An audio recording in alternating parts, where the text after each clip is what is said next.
जी आ जाओ भाइयों, स्वागत सभी का अपने परिवार जीएमसी में।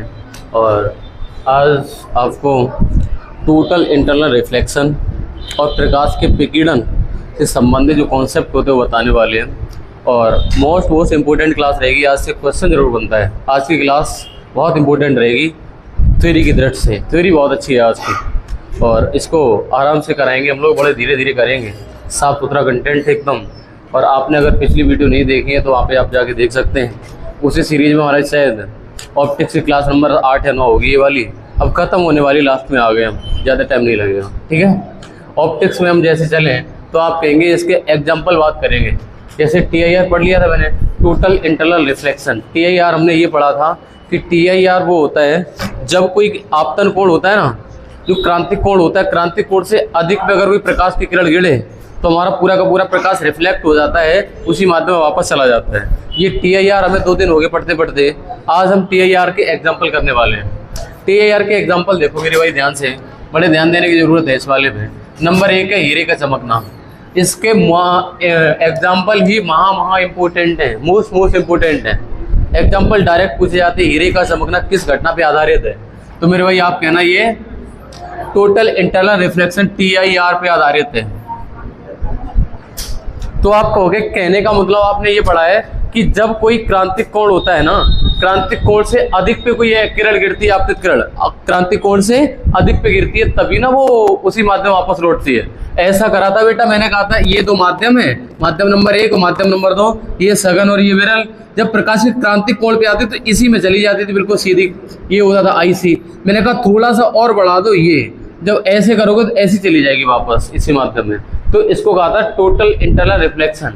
तो मैंने कहा क्रांतिक कोण, अगर हम डायमंड की बात करें तो डायमंड का मैंने कल की क्लास में पढ़ाया था बेटा कि डायमंड का क्रांतिक कोण 24.4 डिग्री होता है। क्रांतिक कोण होता है कि नहीं?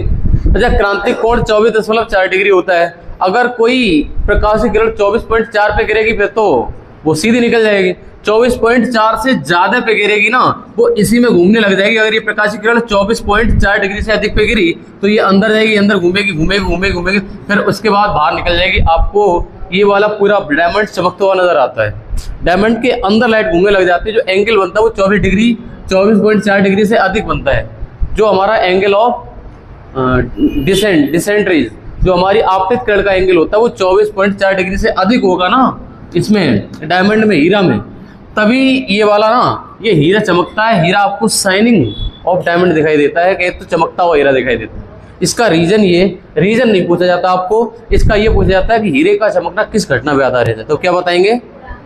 पूर्ण आंतरिक परावर्तन पर आधारित है। अच्छा, एक और एग्जाम्पल पूछा जाता है मृग मरीचिका का बनना। आपने देखा होगा कि गर्मियों में जब सड़क पर चल रहे होते हैं, GT रोड वगैरह होता है, ऐसा लगता है आगे पानी भरा हुआ है, और इवन पानी भरा हुआ नजर नहीं आता है कि कोई अगर चल रही होती है उस चीज की नीचे की तरफ परछाई और बनती नजर आती है।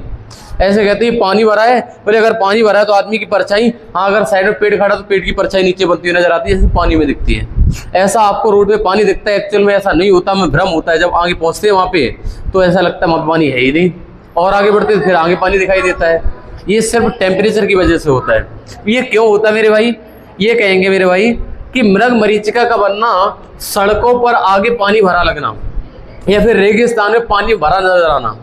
रेगिस्तान में जो जानवर होते हैं वो ऐसा करते, वो कहते हैं आगे पानी भरा हुआ, वहां पे जाते पानी नहीं मिलते हैं। मृग का मतलब होता है घोड़े, वो ऐसे जाते तो इसका नाम हिरन। हाँ, मृग का मतलब हिरन होता है। जो हिरन होते हैं वो पानी की तलाश में जाते हैं, और रेगिस्तान में टेम्परेचर अधिक होने की वजह से उनको लगता है आगे पानी भरा, वहां पे पहुंचते पानी नहीं मिलता है। ये मृग मरीचिका वाला उदाहरण है। ये मृग मरीचिका वाला उदाहरण एक और है, जो हमारी सड़कों पर पानी भरा हुआ नजर आना, लेकिन पानी नहीं होता है, वो टोटल इंटरनल रिफ्लेक्शन की वजह से होता है। TIR। अच्छा, आप कहेंगे इसमें सर और क्या बताना चाह रहे हैं? हमने कहा पहला तो शाइनिंग ऑफ डायमंड, हीरे का चमकना, पहला उदाहरण दिमाग में डाल लेना। दूसरा उदाहरण मृग मरीचिका का बनना भी हमारा किस घटना पे आधारित है? TIR, टोटल इंटरनल रिफ्लेक्शन, पूर्ण आंतरिक परावर्तन। अच्छा, कभी कभी ऑप्शन में TIR की जगह अपवर्तन दे सकता है, तो ये भी लगा के आ जाना। अगर दोनों ऑप्शन में TIR ही लगाना, अगर TIR ना मिले तो फिर लगाना अपवर्तन। क्या लगाओगे? ठीक है, और आगे आ जाओ, और आगे बात करेंगे तो अगला आपको दिखेगा प्रकाश तंतु। कहे तो ऑप्टिकल फाइबर एक उदाहरण है इसी का। ये वाला बच्चों को याद नहीं रहता है, मतलब मृग मरीच का याद रह गया, शाइनिंग ऑफ डायमंड याद रह गया, लेकिन जो हमारा ऑप्टिकल फाइबर वाला भूल जाते हैं कभी कभी। कहे तो प्रकाश तंतु वाला उदाहरण इसी चीज़ का है। इसमें होता क्या है, इसके जो ऑप्टिकल फाइबर के जो फादर हैं उनको कहा जाता है नरेंद्र कपानी। नरेंद्र कपानी है, जो नरेंद्र कपानी वो ऑप्टिकल फाइबर के जनक माने जाते हैं। ऑप्टिकल फाइबर होता क्या है, ये मान लिया कि बीच में तार होता है ना, जो बीच का तार होता है ये बहुत सघन माध्यम का होता है, डेंस होता है बहुत, और इसके ऊपर जो फाइबर चढ़ाई जाती है वो विरल होती है। फिर यहाँ से जो सिग्नल पास किया जाता है ना, वो सिग्नल पास ऐसे करते हैं कि जो बाहर का विरल और अंदर का सघन, जब ये प्रकाश के जो सिग्नल जाता है, जब सिग्नल जाता है, सिग्नल इसके जो क्रांतिक कोण होगा, क्रांतिक कोण से अधिक होने के कारण वो बाहर नहीं निकलता, इसी में टकरा टकरा के आगे बढ़ रहा होता है, इसी वायर में बाहर नहीं जाता। ऑप्टिकल फाइबर का यही उदाहरण है। ऑप्टिकल फाइबर में सिग्नल भेजते हैं, वो इसी माध्यम से गुजर रहा होता है, बाहर नहीं जाता, बिल्कुल बाहर की तरफ मोटी सी फाइबर चढ़ाई जाती है। तो अगर सिग्नल को क्रिटिकल एंगल से ज्यादा पर छोड़ा जाता है, और क्या लिखा हुआ है, लीकेज नहीं होगा। जो सिग्नल का लीकेज होता ही नहीं है, जब बहुत क्रिटिकल एंगल से ज्यादा पे छोड़ेंगे तो बाहर की तरफ निकलता ही नहीं है, ये वाला सिग्नल सीधा पास हो जाता है। कहे तो अब तो ऑप्टिकल फाइबर का आपने देखा होगा इंटरनेट भी चलने लग गए हैं, है ना।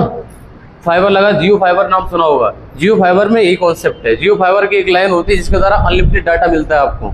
लाइन बिछा दी जाती है, उसमें बहुत पतला तार पड़ा होता है अंदर की तरफ, और ऊपर की तरफ प्लास्टिक बहुत चढ़ी होती है कि उसमें ऐसा होना टोटल इंटरनल रिफ्लेक्शन की, टोटल TIR की घटना लागू करी जाती है।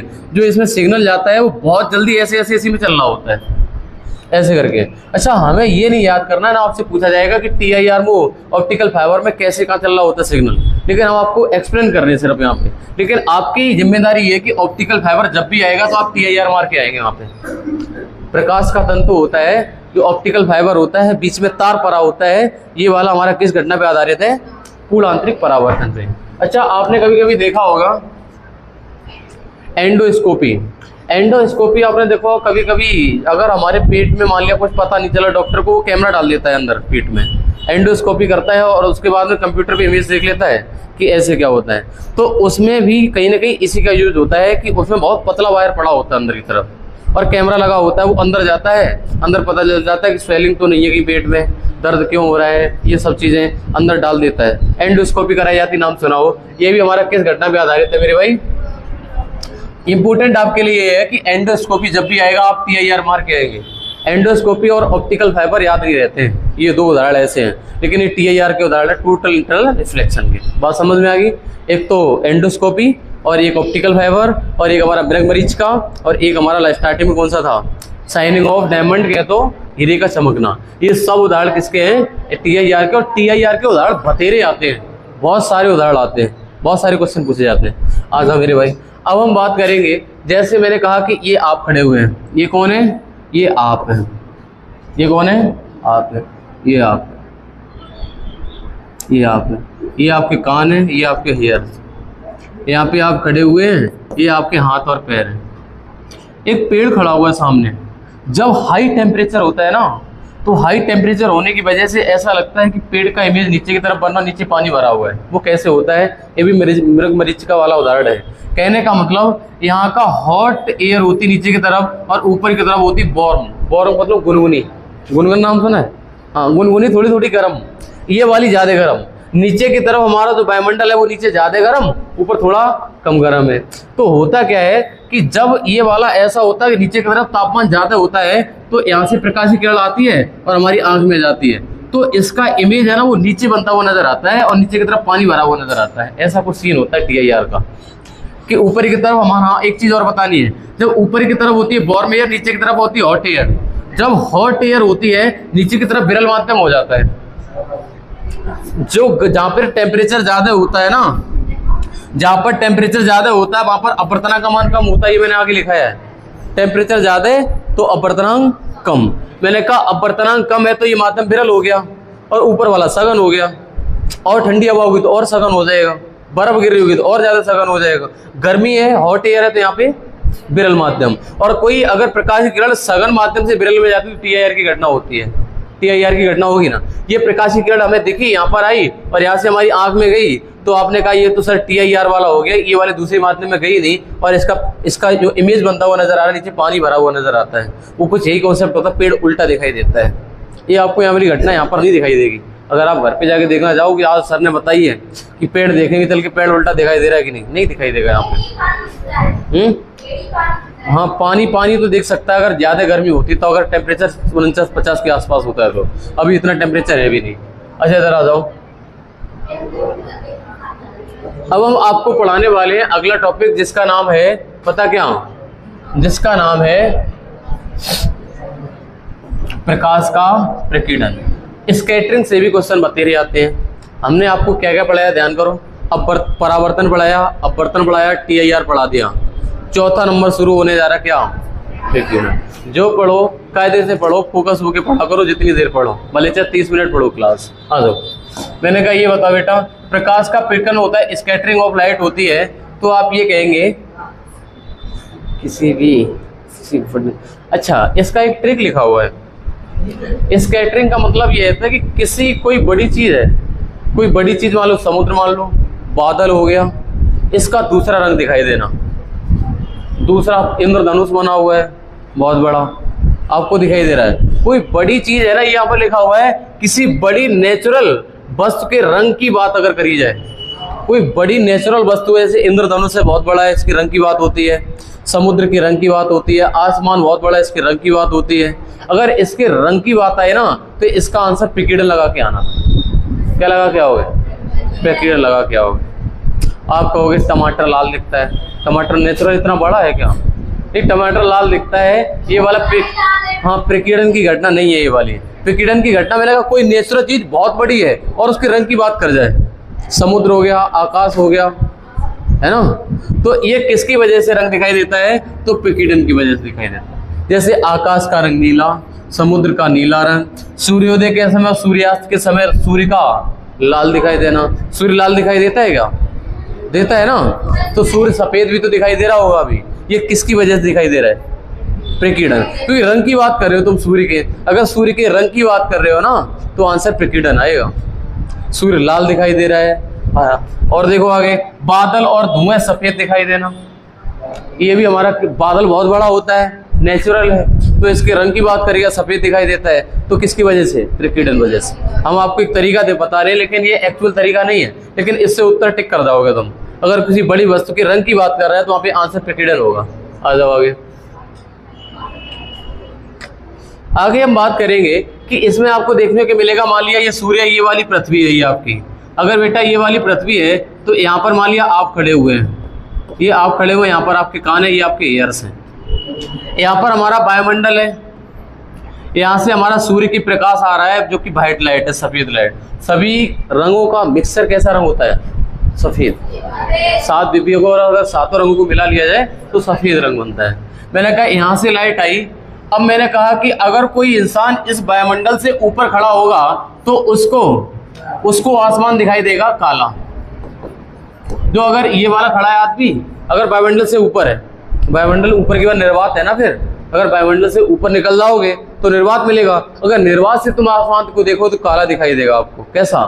काला। लेकिन वही आप अगर पृथ्वी पे खड़े हो तो आपको आसमान नीला दिखाई देता है। ऐसा नीला दिखाई देने का रीजन क्या है? तो आप कहेंगे ये हमारा जो वायुमंडल है, इसमें गैसें हैं और डस्ट पार्टिकल है, कहे तो हमारे धूल के कण हैं, धूल के कण हैं और गैसें हैं। धूल के कण और गैसों के होने के कारण आप कहेंगे जो हमारे विबग्योर होता है, इसकी तरंग दैर्घ्य की बात कर लें तो आप ये कहेंगे सर ये तरंग दैर्घ्य सबसे कम होती है तो हमारे वॉयलेट कलर की, बैंगनी रंग की और लाल रंग की तरंग दैर्घ्य सबसे ज्यादा।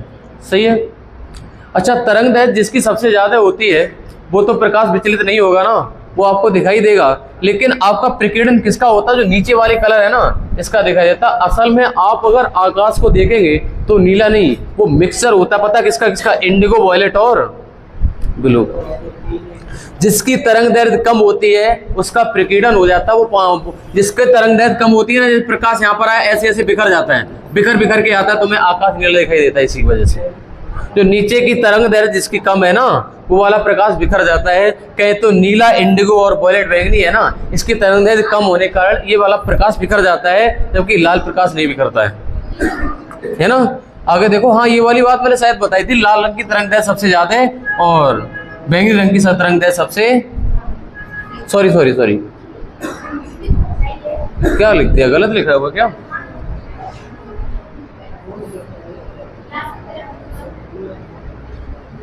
हाँ सही है, लेकिन यहाँ पर चिन्ह उल्टा लगा हुआ है ना।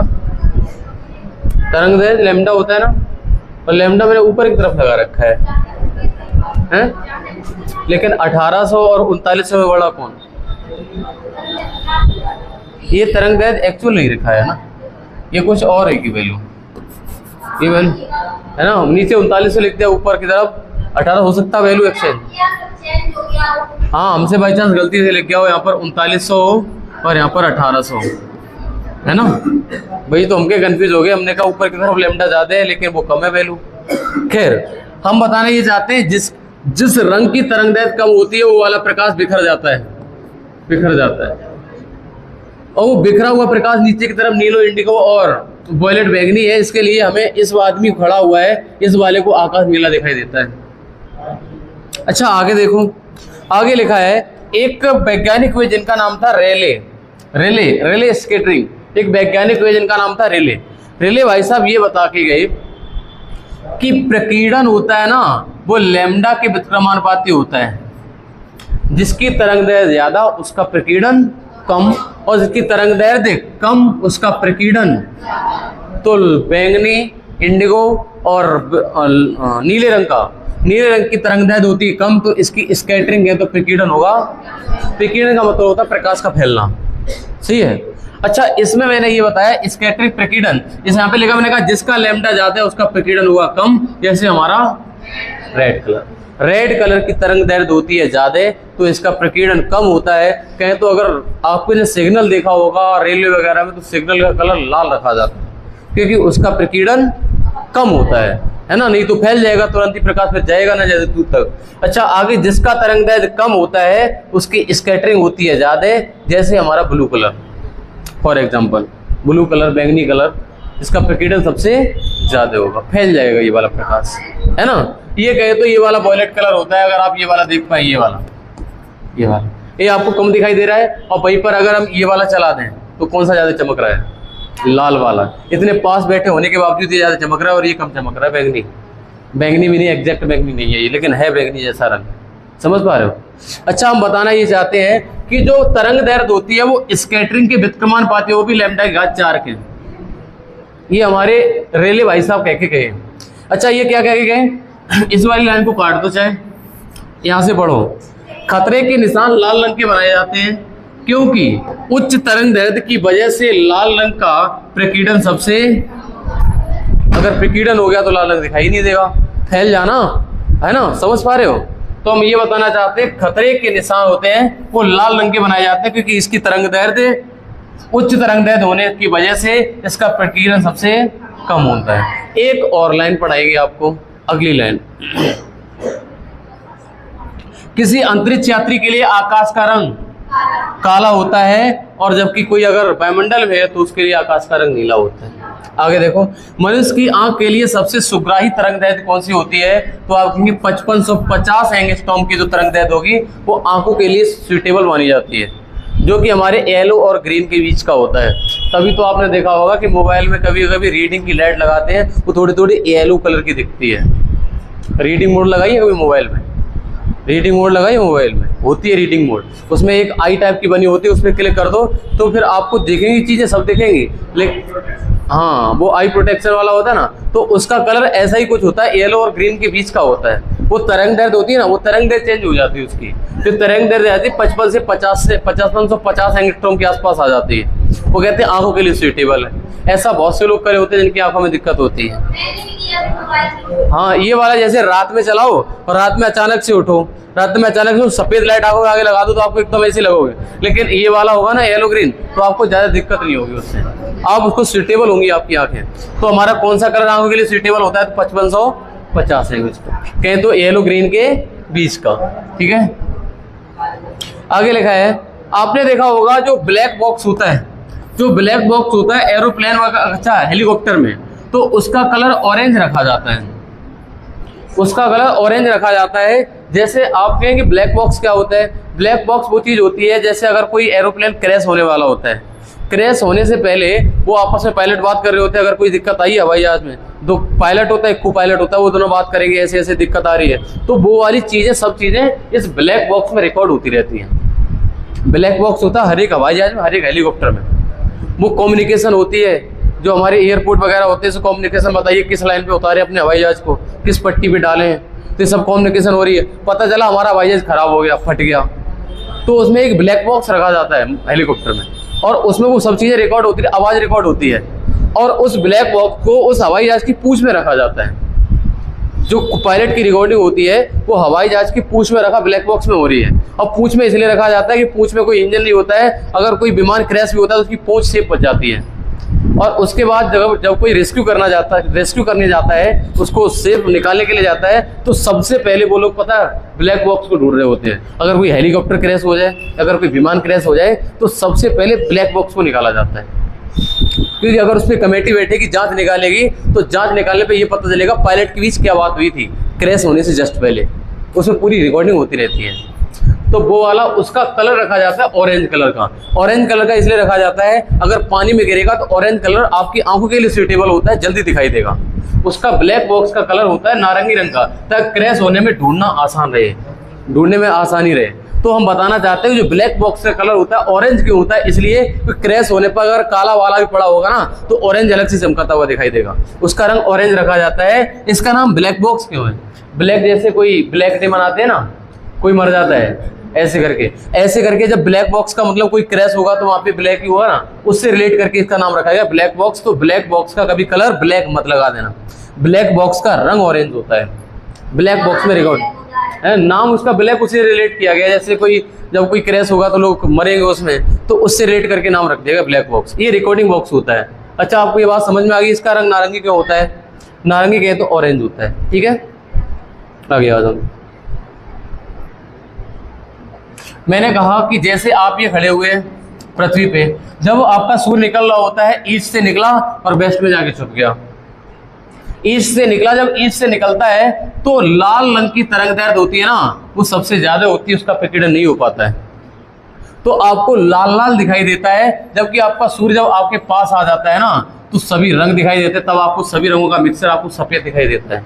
जब आप 12 बजे देखेंगे सूर्य को तो आपको सफेद दिखाई देगा, क्योंकि यहाँ पर दूर होने के कारण, यहाँ पर दूरी होने के कारण, और सभी रंगों जैसे नीला हो गया, बैंगनी हो गया, इंडिगो हो गया, इन सब का प्रकीर्णन हो जाता है, यहाँ तक फैल फैल के खत्म हो जाता है। सिर्फ कौन सा रंग बचता है? लाल रंग। तो इसलिए सूर्य निकलते टाइम और सूर्य अस्त होते टाइम दूरी ज्यादा होने की वजह से बाकी सब छोटी तरंग दैर्ध्य वाले हैं ना, उनका प्रकीर्णन ज्यादा होता है। जैसे हमारा नीला रंग के प्रकीर्णन हो गया तो ये वाला प्रकाश यहीं पे रह गया, तो पहुंचा कौन सा प्रकाश हमारी आंख तक? लाल रंग। लाल रंग की तरंग दैर्ध्य सबसे ज्यादा और प्रकीर्णन सबसे कम। तो हमें इसलिए सूर्योदय और सूर्यास्त के समय, सूर्योदय और सूर्यास्त के समय सूर्य का रंग कैसे दिखाई देता है? लाल। जैसा जैसा ये आपके पास बढ़ता हुआ आता है, जब आपके पास आ जाता, दूरी कम हो जाती है, तो ये सभी कलर दिखाने लग जाते हैं, इसलिए हमें सूर्य का रंग सफेद दिखाई देता है जब आपके चांद पे आ जाता है, सर पे आ जाता है। क्या ये बात समझ में आ रही है? प्रकीर्णन से संबंधित जितने भी कॉन्सेप्ट हैवी हैं, जितने भी मेन हैं, वो हम बताते चल रहे हैं, उनको याद रखना है। आगे देखो, ये बोल रहे हैं, आगे बोला जा रहा है कि रेले प्रकीर्णन केवल तभी वैध है जब कणों का आकार प्रकाश की तरंग दैर्ध्य से अत्यंत छोटा होता है। बोले प्रकाश का रेले प्रकीर्णन केवल तभी वैध है जब कणों का आकार प्रकाश की तरंग दैर्ध्य से अत्यंत छोटा है। जो कणों का आकार होता है वो भी एंगस्ट्रॉम में होता है, कणों का आकार भी तो एंगस्ट्रॉम में होता है, उसका आकार प्रकाश की तरंग दैर्ध्य से कम होगा। मान लिया धूल के कण है, धूल के कणों का आकार प्रकाश की तरंग दैर्ध्य से कम है, तब तो हमें नीला दिखाई देगा। अगर मान लिया कि बर्फ के हुए टुकड़े, बर्फ पड़ रही होगी, तो बर्फ जैसे हम कहें बादल, तो बादल के बड़े बड़े कण होते हैं, बादल में बड़े बड़े कण होने के कारण जब वहाँ पे प्रकाश पड़ता है ना, तो मेरे भाई सफेद दिखाई देता है, नीला नहीं दिखाई देता हमें बादल।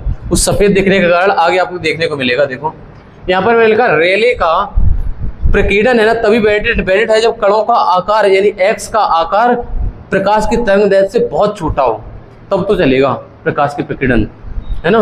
आगे देखो, एक हमारा आता है मी प्रकीर्णन। क्या आता है? मी प्रकीर्णन के अनुसार सभी रंगों का प्रकीर्णन समान रूप से होता है यदि कणों का आकार प्रकाश के तरंग दैर्ध्य की अपेक्षा अत्यंत बड़ा हो। जो बीच में कण पड़ रहे हैं, मान लिया बर्फ के ओले पड़ रहे हैं, तो ओले का आकार प्रकाश की तरंग दैर्ध्य से ज्यादा हो जाएगा ना, तो आपको सफेद दिखाई देगा ऊपर की तरफ बर्फ। तो ये बोला जा रहा है जैसे बादल का सफेद दिखना। तो एक वैज्ञानिक हुए, इनका नाम था मी, तो मी ने अपने लगा मी प्रकीर्णन ये कह के गए कि मी प्रकीर्णन के अनुसार सभी रंगों का प्रकीर्णन समान रूप से होता है और यदि कणों का आकार प्रकाश की तरंग दैर्ध्य की अपेक्षा अत्यंत बड़ा हो। अब वो क्या कह के गए, रेले ये कह के गए जिसकी तरंग दैर्ध्य ज्यादा होगी उसका प्रकीर्णन कम होगा और जिसकी तरंग दैर्ध्य कम होगी उसका प्रकीर्णन ज्यादा होगा। लेकिन जो मी भाई साहब आए, इन्होंने कहा सभी रंग का समान होता है, लेकिन जो कण बीच में पड़ रहे हैं वो हमारी प्रकाश की तरंग दैर्ध्य से ज्यादा होने चाहिए, तो उन सभी का बराबर प्रकीर्णन होता है। जब बराबर प्रकीर्णन होगा सभी रंगों का तो आपको सफेद रंग दिखाई देता है, जबकि बादल का दिखाई देता है। ये एग्जाम्पल हम आज इसको यहीं पे रोकते हैं, मी प्रकीर्णन और रेले प्रकीर्णन। आप पढ़ के आइए, अगर कोई डाउट बचा तो हमें पूछ लेना कल आके, ठीक है। इसको यहीं पे ओके, थैंक यू। कल मिलते हैं अगली क्लास में।